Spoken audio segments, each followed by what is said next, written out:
I always knew that the moment that a child was handed to you would probably be the most incredible moment of your life. And that was true for me. So when I heard Deb's story about when she was handed Stephanie and her reaction and what she did with her, I knew it was a story that we wanted to tell.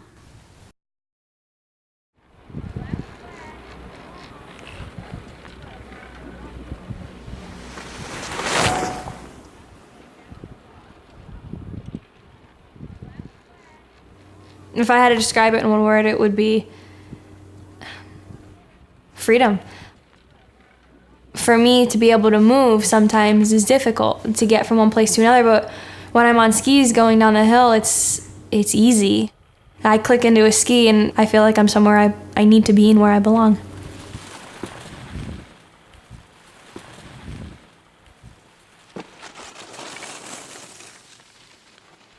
When I asked my mom, what happened in the very beginning, how did this all happen? And she said, first of all, they didn't even expect anything to be wrong with me. And then they suspected Down syndrome, but ends up not even being that. And then eventually they said, okay, your baby's gonna be born with 10 fingers and 10 toes. When I arrived, they were completely wrong. The midwife came up to my side and she took my hand, and I was waiting for the doctor to give her to me because I nursed her. I was waiting to nurse her.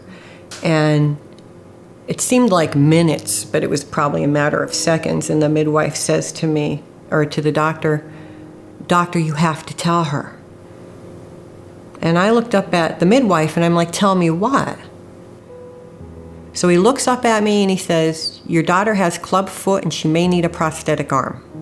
Brought her back to me and handed her to me, and naturally the first thing I did was opened up the blanket and I saw her little arm.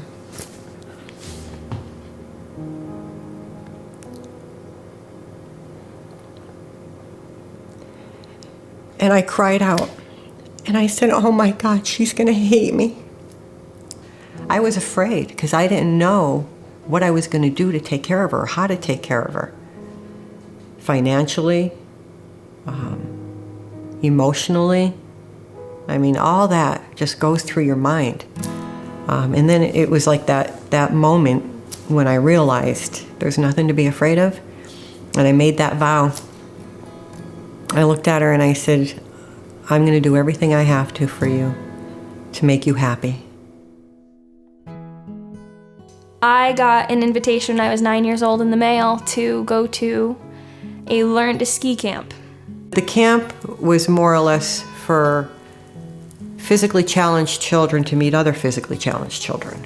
So, that was more the reason why I wanted to take her. I finally walked into a room and nobody looked twice. Everybody was just like, "Hey, there's a new kid, go find her. She's gone," or the kids walk up to me, give me a high five, and they'll start pushing me over or kicking my crutch just to be joking, and I'm like, oh my God, I fit in.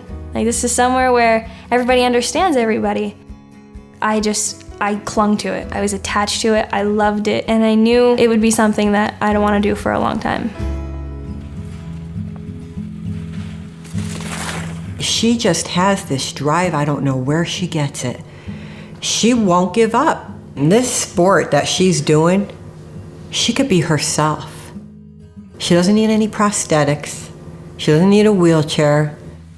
She can be who she is and freely go down that mountain, and with the strength that, her coaches are building within her, she's able to follow through. Me and my trainer actually have a joke whenever he'll say, "Oh, they have 2 arms and 2 legs," and I'll call them cheaters. So, because clearly you can get by with just one of each, but you don't need to. When I think back about when she was born and how I cried out because she's gonna hate me for bringing her into the world. Oh my God, seriously? Look at what she's brought to the world. I think about that and I realize what a blessing she is to all of us. No regrets and no what ifs. The only time I ever want to look back is to smile, not to frown.